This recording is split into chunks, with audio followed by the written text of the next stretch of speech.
우리는 어느 때보다도 인터넷의 혜택을 많이 누리고 삽니다. 인터넷을 통해서 상대방의 얼굴을 보면서 무료 통화를 할 수 있게 되었습니다. 좋은 정보나 자료들도 인터넷을 통해서 쉽게 얻을 수 있게 되었습니다. 아마 인터넷이 뭔가 그렇게 생각하시는 분들이 계실 텐데요. 특히 연세 드신 분들 카톡 하지 않아요, 그죠? 카톡 역시 인터넷이 있기 때문에 가능한 것입니다. 인터넷을 통해서 음악을 듣기도 하고 심지어 영화도 볼 수 있지 않습니까? 그런데 대부분 아시는 것처럼 이 인터넷은 www, World Wide Web, 바로 이런 웹, 거미집 이렇게 번역이 되는 거지요. 거미줄이 이렇게 뻗쳐 있는 것처럼 전세적으로 연결되어 있는 바로 웹, 이 웹을 통해서 인터넷이 이제 작동이 되는 겁니다. 그런데 이 웹, www를 개발한 영국의 컴퓨터 공학자가 있습니다. 팀 비너스-리라는 학자인데요, 공학자입니다. 근데 몇 달 전 이분이 엄청난 자신의 그런 의견을 발표를 했습니다. 주장을 했습니다.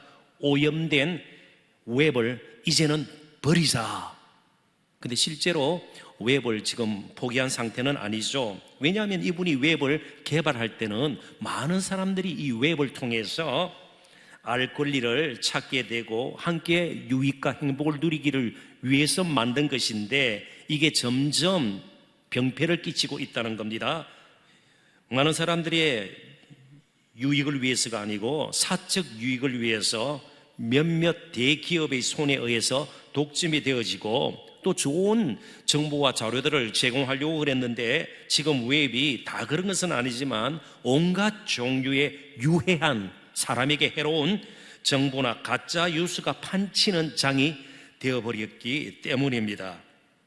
이처럼 사람이 만든 것은 아무리 일시적으로 뛰어난 기능을 가진다 할지라도 결국은 부작용을 낳게 되고 또 해를 입힐 수도 있는 겁니다. 그러나 하나님께서 만드신 것은 결코 우리에게 해를 입힐 수가 없습니다. 우리가 잘못 만져서 욕심을 부리다가 하나님께서 주신 것을 잘못 다루어서 우리에게 해가 되는 것이죠.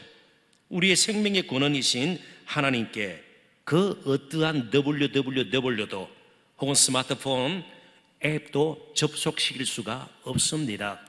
물론 우리가 예수 믿고 난 뒤 영적인 유익을 위해서 그러한 것들을 사용할 수는 있을 것입니다.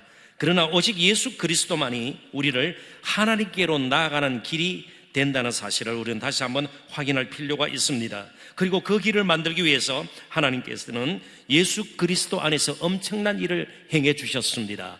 바로 독생자 예수 그리스도를 저와 여러분을 위해서 십자가에 못 박히도록 내어주셨고 그분을 죽은 자 가운데서 살아나게 하셔서 우리의 죄 문제가 해결되어 죄 사함의 은혜를 잊게 하시고 영원한 생명을 누리게 하신 겁니다. 그래서 예수 그리스도의 죽으심과 부활을 우리는 복음이라, 참으로 기쁜 소식이라, 복된 소식이라 부르게 되었습니다. 자, 그렇다면 복음의 가장 큰 특징 가운데 하나, 빼놓을 수 없는 한 가지 점이 그것이 바로 위로부터 온 것이라는 겁니다. 세상에서 만들어진 것이 아니라는 겁니다. 사람의 손에 의해서 만들어진 것이 아니라 하나님께서 위로부터 주신 것이라는 겁니다. 그래서 사도 바울은 오늘 본문을 통해서 자신이 갈라디아 교회 성도들에게 전했던 그 복음은 자신이 유대교회에 있을 때에 그 가르침을 좀 다듬어서 전한 것이 아니라고 분명히 주장하고 있습니다. 강조하고 있습니다. 혹은 또 자기보다 앞서 부름받았던 사도들로부터 배워서 습득한 것을 가지고 정리해서 전한 것도 아니라는 겁니다. 전적으로 그리스도의 계시라는 말은 숨겨져 있던 것이 드러남, 원래 극장 용어입니다. 무대가 있는데 커튼이 드리워져 있어요. 커튼을 걷어내서 안에 있는 것을 보임, 그게 바로 헬라에서 말하는 계시라는 뜻이에요. 감추어졌던 것을 열어 보인다는 겁니다. 하나님께서 우리의 형편을 아시고 우리를 얼마나 사랑하시는지 버려둘 수 없어서 그리스도를 보내셨는데 바로 그리스도와 그의 복음이 하나님께서 우리를 향한 그 사랑을 보여준 거예요. 하나님께서 우리를 향해서 어떤 생각을 가지고 계신지를 보여주신 것이에요. 그래서 사도 바울은 자신이 그리스도의 계시로 말미암아 이제 복음을 알게 되었고 복음을 전하는 자가 되었고 그 복음을 갈라디아 교회 성도들에게 전했다는 겁니다. 이를 뒷받침하기 위해서 바울은 자신의 경험담을 이어서 오늘 본문에 기록하고 있습니다. 일종의 간증이라고 볼 수가 있는 것이죠. 사도행전 22장과 26장에도 복음을 변호하기 위해서 그의 간증이 나오는 것을 보게 됩니다. 물론 사도 바울의 간증은 사람들에게 단순히 감동을 주거나 자신을 드러내기 위한 것이 아니었습니다.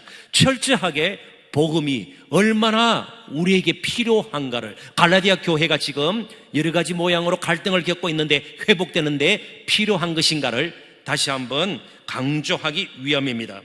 이전에 자신이 유대교에 몸담고 있을 때 가졌던 종교적인 열정이 하나님 앞에서는 아무런 의가 되지 못하는 사실을 강조하기 위함입니다. 내가 이전에 정말 복음을 몰랐을 때에 예수 그리스도의 계시가 정말 가텐이 쳐 있는 것처럼 전혀 안을 들여다볼 수 없는 그런 상태였을 때에, 영적으로 캄캄했을 때에, 그때 아무리 종교적인 열심을 가지고 율법학자로 바리새인으로 경건한 척하고 살았지만 그것으로는 도저히 하나님 앞에 의가 될 수가 없었고 구원에 이를 수가 없었고 하나님께 진정으로 나갈 수 없었다는 것을 그가 강조하고 있습니다. 그래서 팀 켈러 목사님은 이런 말을 그랬었습니다.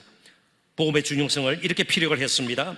복음은 우리를 무종교로부터 불러내는 것 못지않게 또한 종교로부터 불러낸다. 절대로 복음은 우리 손에서 조작되는 것이 아닙니다. 복음은 우리 손에서 작동되는 것이 아닙니다. 철저하게 하나님께서 위로부터 우리에게 주신 복된 소식입니다. 우리의 행위의 결과가 아니에요. 우리의 경건의 어떤 소산물이 아니라는 겁니다. 하나님께서 다 이루신 것을 우리에게 듣게 하셔서 그것만으로도 우리가 감동받고 감격하고 감사하고 회개해서 정말 하나님의 생명을 누리는 자리로 우리를 보내주셨다는 겁니다. 그래서 저희들이 첫 번째 나눌 주제가 바로 이것입니다. 복음의 생명입니다. 복음 안에만 생명이 있어요. 이 세상에서 무엇을 하든 어디를 가든 결국 마지막 단어는 죽음이에요. 결국 죽음이에요. 이 세상은 생명을 만들어낼 수가 없습니다. 죽음을 조금 연기할 수 있다든지 늦출 수 있는, 그죠? 조금은 피할 수 있는 그 정도지 죽음을 극복할 수는 없는 겁니다. 그렇다면 생명이 주어져야 돼요. 영원한 생명이 주어져야 돼요. 근데 그 영원한 생명이 복음 안에 있다는 거예요. 11절 12절입니다. 형제들아 내가 너희에게 알게 하노니 내가 전한 복음은 사람의 뜻에 따라 된 것이 아니니라. 이는 내가 사람에게서 받은 것도 아니요 배운 것도 아니요 오직 예수 그리스도의 계시로 말미암은 것이라. 복음은 절대로 사람이 만든 것이 아닙니다. 이 세상의 산물이 아니에요. 하나님께로부터 온 것입니다. 그러니까 사람이 만든 어떤 사상이나 철학이나 신념이나 종교도 영원한 생명을 우리에게 줄 수가 없는 겁니다. 이유는 단 한 가지입니다. 유한한 인생, 늘 한계 가운데 사는, 시간적으로 공간적으로 능력적으로 모든 면에서 우리는 한계를 안고 살아요. 영원토록 스스로 살 수 있는 사람이 없습니다. 무한한 능력을 발휘할 수 있는 사람들도 없어요. 항상 제한되어 있습니다. 그런 유한한 인생들이 모여 사는 세상에서 어떻게 영원한 생명을 찾을 수가 있겠고 거기서 생명이 나올 수가 있겠습니까? 오직 영원하신 그리고 무한한 능력을 가지신 하나님께서 주신 복음을 따라 우리가 살 때에 우리는 영원한 생명을 누리게 되는 겁니다. 광야에서 이스라엘 백성들이 행진을 하는 가운데 워낙 하나님에 대해서 계속해서 대적하고 원망 불평을 쏟아놓고 감사하지 못했습니다. 그러다가 불뱀에 물려서 죽게 되었습니다. 아마 독성이 강한 그런 뱀이 아닌가 생각이 됩니다. 아무튼 불뱀에 물려서 죽게 된 이스라엘 백성들을 그래도 하나님께서 불쌍히 계시고 살 길을 열어주셨습니다. 무엇인가 하면 그들의 지도자 모세에게 장대를 높이 달고 그 위에 노수로 만든 뱀을 그 장대 위에 그렇게 달아라고 그랬습니다. 그리고 그 노수로 만든 뱀을 쳐다보는 사람마다 적시로 살아나게 만드셨습니다. 살 길은 장대 위에 달린 노뱀을 바라보는 것이었습니다. 근데 요한복음 3장에 보면 예수님께서 친히 장대에 달린 노뱀의 그림을 십자가에 달리실 자기의 모습과 연결시키고 있습니다. 그러니까 십자가 지신 예수님, 왜 십자가를 지셨는지, 그리고 왜 살아나셨는지 복음을 우리가 알게 되고 받아들이고, 이제는 복음이 나의 삶을 이끄는 그 믿음의 삶이 시작이 되면 우리는 영원한 생명을 누리게 되는 겁니다. 이 세상 그 무엇도 죽음의 자리에서 생명의 자리로 옮겨 놓을 수 있는 것은 아무것도 없습니다. 요한복음 5장 24절 같이 한번 읽어볼까요? 내가 진실로 너희에게 이르노니 내 말을 듣고 또 나 보내신 이를 믿는 자는 영생을 이루고 심판에 이르지 아니하나니 사망에서 생명으로 옮겼느니라. 아멘. 특별히 우리 청년들분께서 이게 많이 계신데, 사망에서 생명으로 옮겨놓는데 어떤 스펙이 필요할까요? 토익 점수가 높으면 사망에서 생명으로 옮겨질까요? 혹은 또 돈이 많으면은, 통장에 얼마 이상 있으면은 사망에서 생명으로 옮겨질 수 있을까요? 아니요. 절대로 그럴 수 없습니다. 복음 외에는 사망에서 생명으로 우리를 옮겨 놓을 수 있는 것은 이 세상에 없습니다. 그래서 하늘로부터 와야 되는 것이에요. 제가 최근에 한 통계를 접하면서 참 마음이 좋지가 않았습니다. 아팠습니다. 최근에 발표된 것입니다. 2017년 통계청 사망 원인 통계. 참 이런 자료를 대하면 우리의 마음이 편치가 않죠. 거기에 따르면은 우리나라의 10대, 20대, 그리고 30대, 지금 상하층에 우리 20대, 30대 청년들이 많이 있습니다. 이들의 사망 원인 1위가 자살이었습니다. 교통사고도 아니었고요, 암도 아니었고요, 무슨 신장질환, 뇌질환 이런 것이 아니었습니다.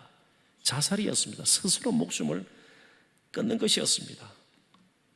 그리고 이어서 40대, 50대, 60대의 사망 원인 1위는 암이었습니다.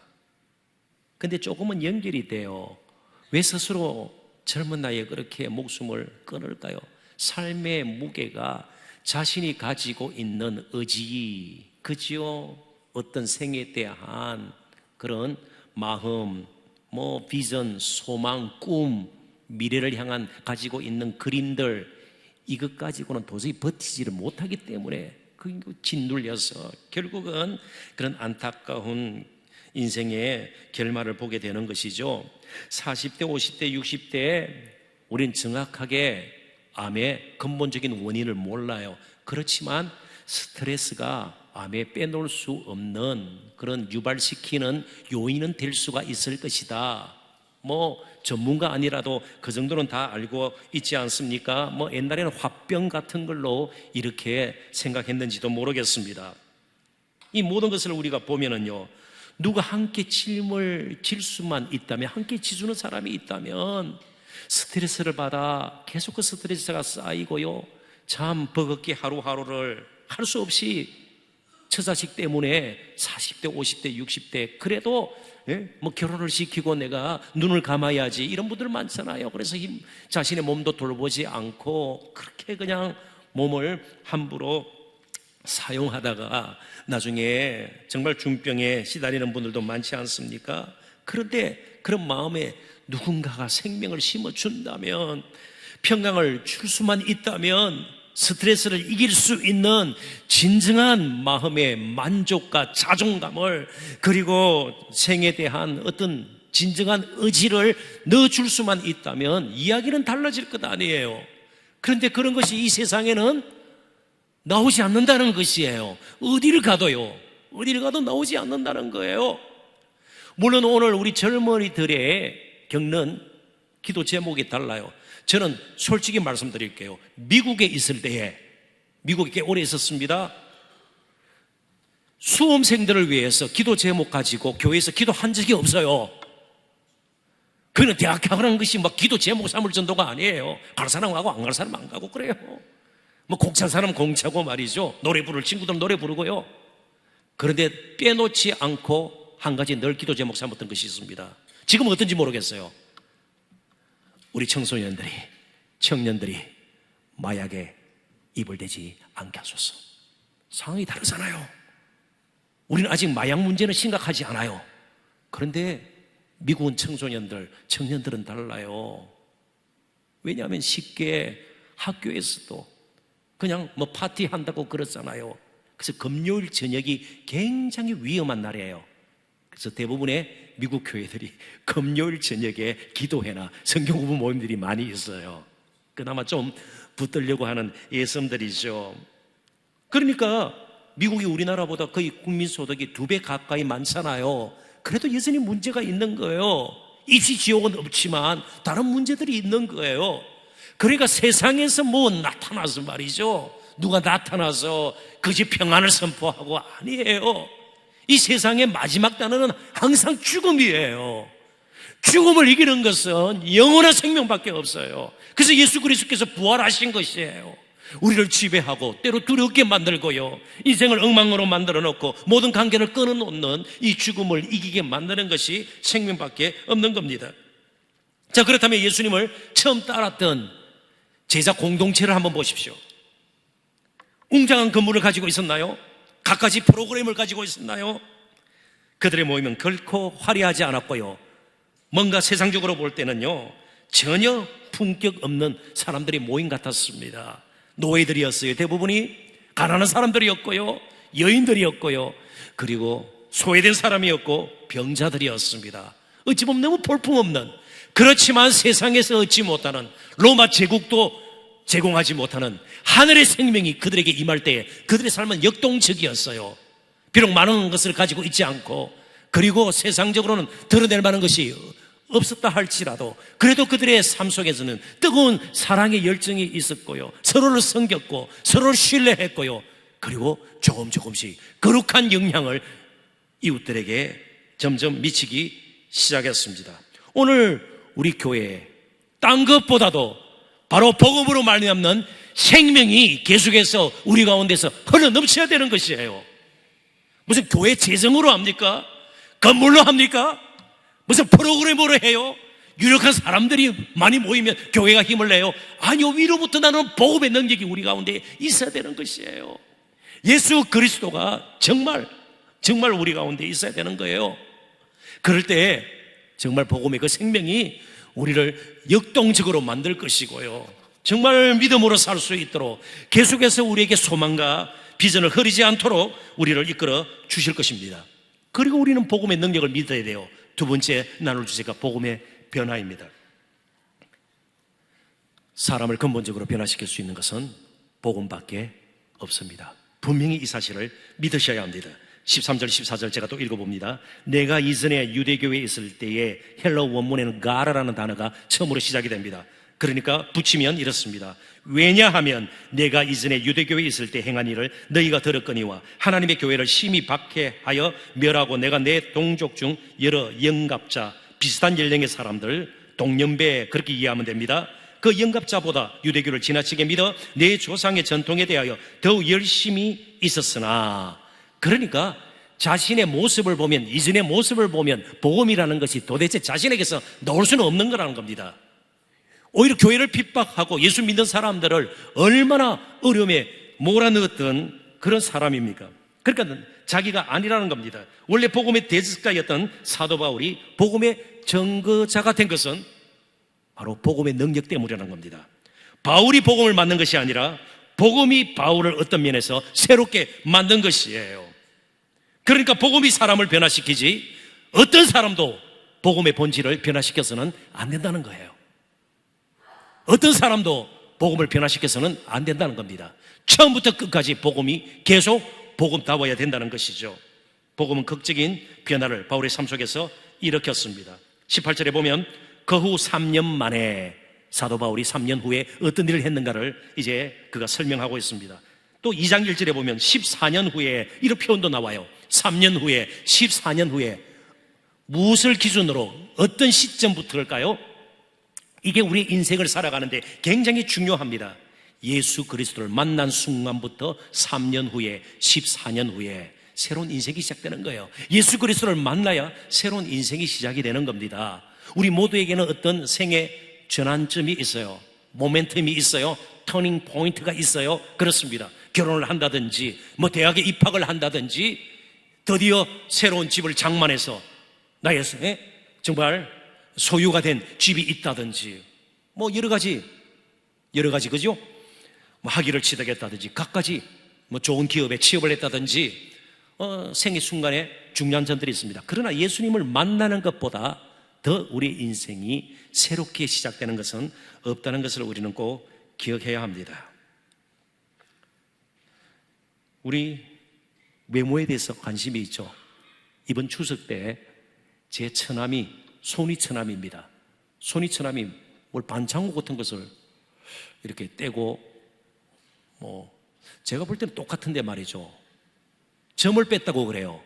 저보다 한 살 아래인데 그러면서 저보고도 점을 좀 빼시죠. 점을 빼라고요. 점을 빼면 조금 나아질까요? 네.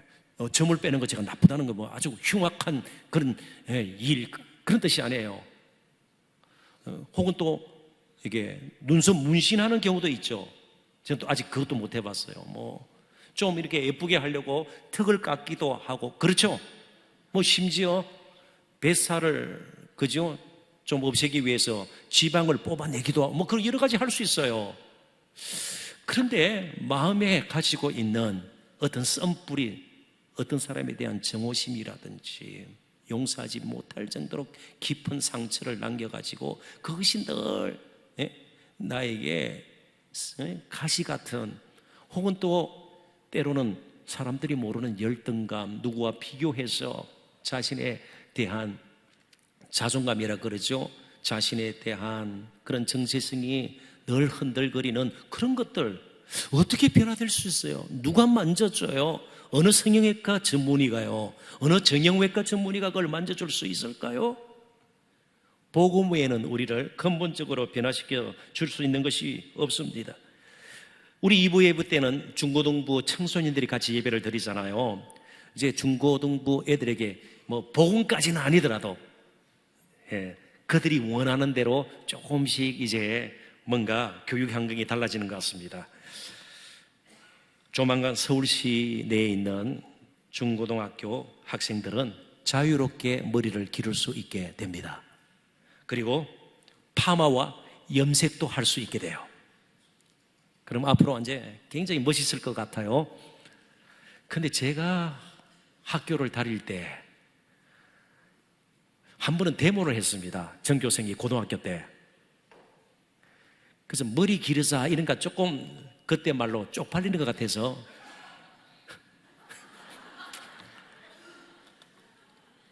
기르머리자 그랬어요. 알아듣지 못하게 기르머리자. 그래서 그때 목표가 뭐였는가 하면 3cm였습니다 3cm. 그거 조금 더 기르려고요. 그러다가 그때 규율부 선생님들이 또 계시잖아요. 딱 기다렸다가 바리깡이라는 게 있어요. 조금 긴 애들은 그냥 중간에 고속도로를 내버려요. 그럼 양쪽은 이렇게 절벽처럼 돼 있고, 그럼 어떻게 해요? 창피하잖아요. 그냥 모자를 눌러 쓰든지, 뭐 모자를 벗으면 또. 그래서 교내 이발소 가서 이렇게 점심시간이나 휴식시간에 완전히 빡빡 밀게 됩니다. 그러니까 뭐 3cm는 그냥 뭐 완전히. 그래서 그때 머리를 넉자로, 사찰에 계신 분들은 조금 듣기가 그거 할 텐데 제가 그 비하하려고 그런 것은 아니고요. 그때 그 머리를 뭐라 그래요? 빡빡한 머리를 중대가리라 그랬습니다. 중대가리. 근데 지금은 그때보다 훨씬 머리가 괜찮죠. 제가 스프레이도 했어요. 멋있게 스프레이하고 좀 세우고 말이죠. 색깔도 칠하고요. 그렇다고 내면이 변할까요? 절대로 그럴 수 없습니다.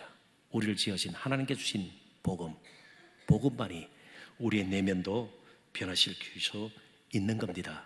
내면이 변화되어야 보는 것이 달라지고요.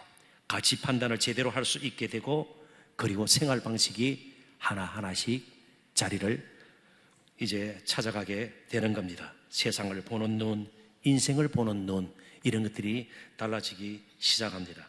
그러니까 복음으로 말미암아 변화의 능력을 경험한 사람들은 더 이상 불필요하게 자신을 꾸미거나 숨기려고 할 필요가 없어요. 떳떳해요. 뭐 잘못했으면 잘못했다 그러고요, 뭐 모자라면 모자란 대로 사는 거예요. 그렇게 자기 자신에게 집착하면서 살 필요가 없는 겁니다. 특별히 우리가 빼놓을 수 없는 것, 제발 이것만큼은 우리 모두가 지켜야 될 부분이라고 생각이 돼요. 무엇인가 하면, 아무리 신앙생활을 하는 것이 이제 복음을 알고 새로운 인생의 길을 걸으면서 우리가 어렵고 힘든 일을 겪는다 할지라도 옛 생활로는 돌아가지 말아야 돼요. 그래서 베드로전서 4장 3절을 같이 한번 읽어보도록 하십시다. 다 같이 한번 읽어볼까요? 너희가 음란과 정욕과 술 취함과 방탕과 향락과 무법한 우상 숭배를 하여 이방인의 뜻을 따라 행한 것은 지나간 때에 족하도다. 지나간 때에 족하도다. 이제 충분하다는 거예요. 지나간 때로 충분하고 이제 새롭게 인생의 길을 걷게 되었다면 정말 중요한 일이 한 가지 남아있다는 겁니다. 이제 우리가 하나님 앞에 어떤 나이에 서게 될지는 몰라요. 근데 그때까지 이제 우리가 한 가지 분명히 해야 할 일이 있어요. 그게 세 번째 주제입니다. 복음의 그릇으로 살아야 합니다. 이제는 우리가 복음의 그릇으로 살아야 합니다. 복음이 빛처럼 하늘에서 떨어지고 그렇지 않아요. 연약하고 부족하지만 저희들의 입술을 통해서 복음이 증거되게 하고요, 우리의 삶을 통해서 복음이 보여지게 해야 돼요. 교회가 존재하는 이유가 무엇입니까? 아까도 말씀드린 것처럼 뭐 건물을 자랑하고요, 그게 아니죠. 정말 교회에서 하는 여러 가지 사역들이 정말 복음처럼 많은 사람들에게 전해지고 또 볼 수 있게 만들어져야 된다는 것이에요. 이제 저와 여러분은 복음의 그릇으로 부름받은 사람입니다. 15절부터 17절 제가 빨리 읽어보겠습니다. 그러나 내 어머니의 태로부터 나를 택정하시고 나를 택하시고 선택하시고 그의 은혜로 나를 부르시니가 그의 아들을 이방에 전하기 위하여, 예수 그리스도를 이방에 전하기 위해서 그를 내 속에 나타내시기를 기뻐하셨을 때 나에게 정말 내 안에 거하게 하시고, 이젠 그리스도의 영으로 내가 곧 혈육과 의논하지 아니하고 가까운 가족이나 친척보다 더 넓은 의미입니다. 동족 유대인들과 혹은 여러 주위에서 가까이 지내던 사람까지 다 포함하는 것이에요. 그러니까 한마디로 의논할 만한 사람들과 의논하지 아니하고, 또 나보다 먼저 사도된 자들을 만나려고 예루살렘으로 가지 아니하고 아라비아로 갔다가 다시 다메섹으로 돌아갔노라. 왜 이 부분을 강조를 할까요?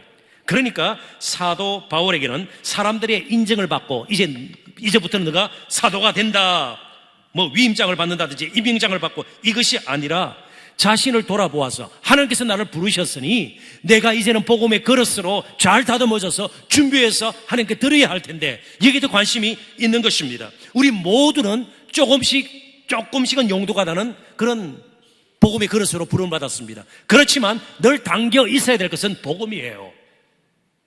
직업이 무엇이든 어떤 삶의 상황 가운데 모두가 목회자가 되고 세상 직장을 버리고 하던 공부도 다 멈추고 무조건 다 기도만 해야 되고 그런 뜻이 아니에요. 무엇을 하든 우리는 복음의 그릇이 되어야 됩니다. 예수 그리스도를 전하고 그리스도를 높이고 그 일을 해야 되는 것이에요. 그것이 어떤 일이든요, 가정에서든요, 직장에서든요, 사람과의 관계에서든요, 어디에 언제 무엇을 하든 우리는 복음의 그릇이라는 겁니다.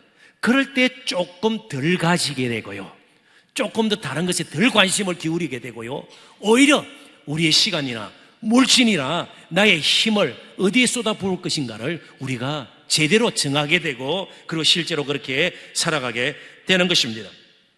그러지 않고 사람의 인정을 받고 사람을 지나치게 의식하고 사람을 의지하고 사람에게 내가 높임을 받는다, 그런 생각을 하게 되면 우리는 복음의 그릇이 아니라 우상숭배에 빠지기 쉽고요, 우리 자신의 비전마저 흐릴 가능성이 있습니다. 물론 사도 바울이 왜 아라비아로 갔는지 본문은 이유를 가르쳐주지 않습니다. 근데 아라비아로 간 것이 그에게는 중요했기 때문에 기록했을 거 아닙니까? 그렇다면 이 정도는 유추할 수 있을 것 같습니다. 지금까지 걸어온 자신의 길을 회상하면서 앞으로 내가 이제는 인생의 길을 어떻게 걸어야 할까? 그리고 그가 율법학자로도 학자로서 가지고 있던 구약의 지식을 이제 예수 그리스도 안에서 복음적으로 재해석하는 일, 그 일들을 분명히 했을 것입니다. 이 사랑하는 성도 여러분, 스스로에게 질문을 던져보십시오. 도대체 나는 어떤 그릇일까? 지금 이 자리에 앉아있는 나는 정말 하나님 부르심에 합당하게 쓰임받는 그릇일까? 그냥 때 묻은 가운데, 먼지 앉은 가운데 자리만 차지하는 그런 그릇일까? 던져보셔야 합니다. 그 질문은 각자가 던져보시고 답을 해야 할 것입니다. 예수님은 하나님께서 주신 구약의 약속들, 언약들이 자신의 삶과 가르침과 사역 가운데 이루어지도록 모든 것을 쏘아 부으셨습니다. 물과 피를 쏟으시면서 자신을 드렸습니다. 자신의 야망이나 사욕에 결코 사로잡히지 않았습니다. 그리고 늘 하나님의 때와 뜻에 맞추어 이 땅에서의 삶을 이어갔습니다. 하나님께서 그를 부르신 부름에 합당한 그릇으로 그가 드려지기 위함이었습니다. 이사야 선지자는 4군데에 걸쳐서 그의 선지서에서 그런 예수님의 장차의 모습을 에베드 야훼, 여호와의 종이라 부르면서 그려주고 있습니다. 예수님은 그렇게 여호와의 종으로 사신 것입니다. 그리고 마지막 십자가에서 이런 말씀을 남겼습니다. 7마디 말씀 가운데 한마디입니다. 다 이루었다. 다 이루었다. 요한복음 19장 30절입니다. 그지요? 잘 아십니다. 테테레스타이, 헬라어로 그렇습니다. 현재 완료 수동태입니다. 잊어버려도 괜찮습니다. 중요한 것은 수동태예요. 이 말은요, 자신의 뜻을 이룬 것이 아니에요. 그에게 부어주신 하나님의 뜻을 이루어드렸다, 그런 뜻이에요. 그런데 거기에 자기 이름을 내고 사람들이 알아주고 자기 왕국을 세우고, 그것이 전혀 아니었습니다. 하나님의 나라가 이 땅에 임하도록 오늘 저와 여러분이 이 자리에 있도록 예수님께서는 저와 여러분의 구원을 위해서 하나님이 계획하시고 작정하셨던 그 일을 다 이루어 드린 것입니다.